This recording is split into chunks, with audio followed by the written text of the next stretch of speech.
And as with many components of systemic racism, the negative impact of laws like these on people's lives are compounded by other racist laws.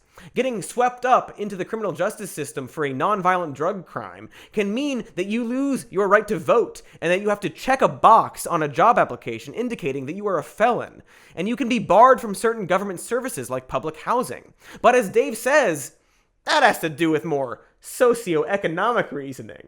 So let's talk about those socioeconomic reasons, Dave. Because as I mentioned, laws that explicitly favor one race over another is not the definition of systemic racism. Systems are comprised of many components, not just laws. For example, there are policies that govern everything from your workplace to local municipalities all the way up to the federal government that are not laws, but are very much a part of systemic racism in America and greatly impact the socioeconomic status of black people. For example, the system of wealth accumulation has created perhaps the most persistent, insidious, and consequential legacy when it comes to the history of systemic racism in this country, resulting in a staggering disparity between white people and black people. But is it, as Ben Shapiro claims, because of black culture?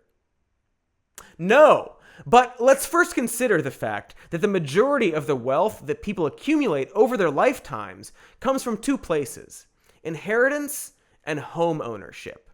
Considering black people were enslaved for over 200 years, meaning they were not paid for their labor, and then lived under Jim Crow segregation laws for the next 90 years, I would say that it has been pretty hard for black people to accumulate wealth via inheritance under those conditions. And this is not ancient history. I mean, there are people alive today whose parents were enslaved. So how about home ownership? Well, let's listen to what Richard Rothstein, author of a book, The Color of Law, has to say about the way housing policy has been implemented in this country. And the reason is another federal program run by the Federal Housing Administration that subsidized the movement of white families out of central cities into single-family homes in the suburbs that were exclusively white. So the federal government guaranteed loans to mass production builders. The most famous example, perhaps, is Levittown. Levitt could never have assembled the capital to build 17,000 homes for which he had no buyers. He got loans guaranteed by the federal government on explicit condition, I want to emphasize that no homes be sold to African Americans, and that every home in the development had to have a clause in the deed prohibiting resale to African Americans. The white Americans who were given government-backed mortgages for homes under this policy paid less per month to own a home than what black Americans paid for rent in public housing during this period. Those homes have since increased in value, netting those families $200,000 to $300,000 of added wealth. So, is the racial wealth gap really a result of black culture? African American income on average is about 60% of white income. African American wealth is 5 to 7% of white wealth. Most families in this country gain their wealth through housing equity. This enormous difference between 60% income ratio and 5% wealth ratio is almost entirely attributable to unconstitutional federal housing policy that was practiced in the 1930s, 40s, and into the 50s. So the wealth gap, I think, is attributable to this residential segregation. It is obvious that a huge part of the racial wealth gap can be attributed to the federally sanctioned housing policies of this country, which included redlining, a means by which loans were explicitly and intentionally denied to individuals in black, redlined neighborhoods, and where state-backed restrictive covenants denied black people the opportunity to move into wealthier white neighborhoods. And so not only were black people not able to inherit wealth from their parents and grandparents, who were enslaved, but they were denied the opportunity to build wealth for themselves. It wasn't until 1977 that discrimination in lending for housing was outlawed.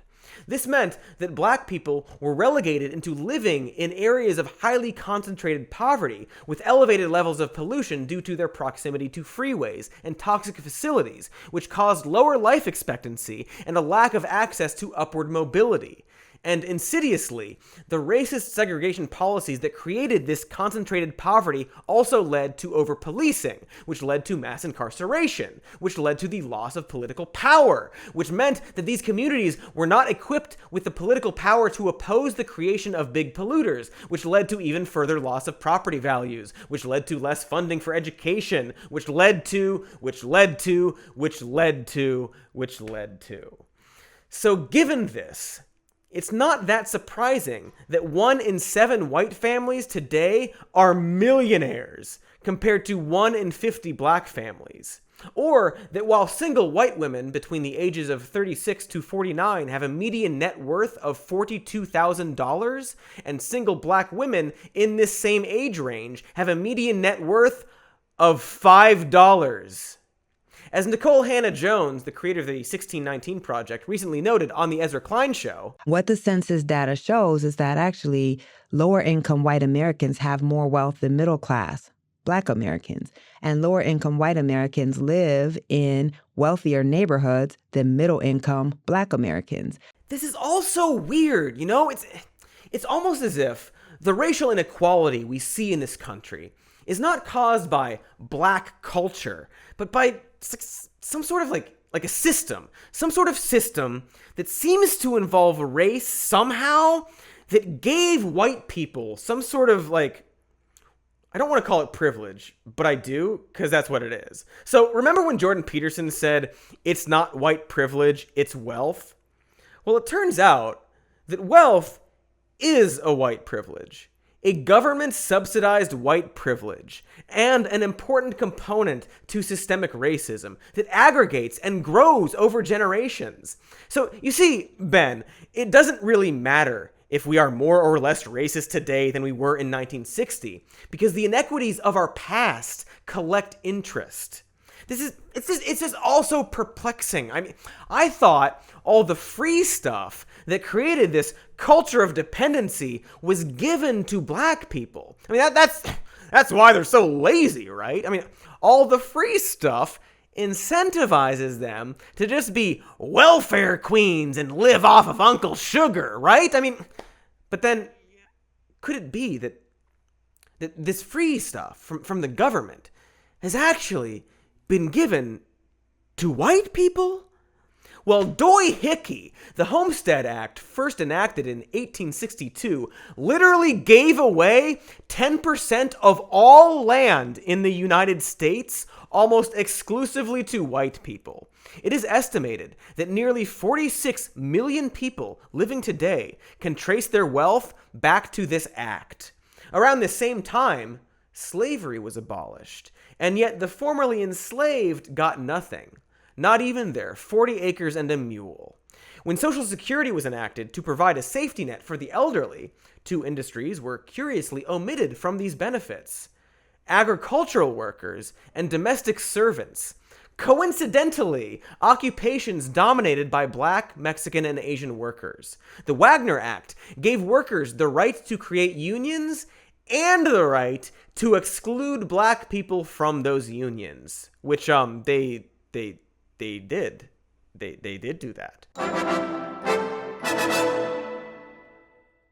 Woo! Hey! Thanks for watching that entire video, which I know you did. And if you did and liked it, make sure to like it on the video and subscribe to the channel. And the comments can be nice or mean. I don't care. Do you like this new bit where the pages are blank, but also the pencil is empty? Ha ha ha ha. Also, we have a podcast called Even More News and a Patreon. Ah!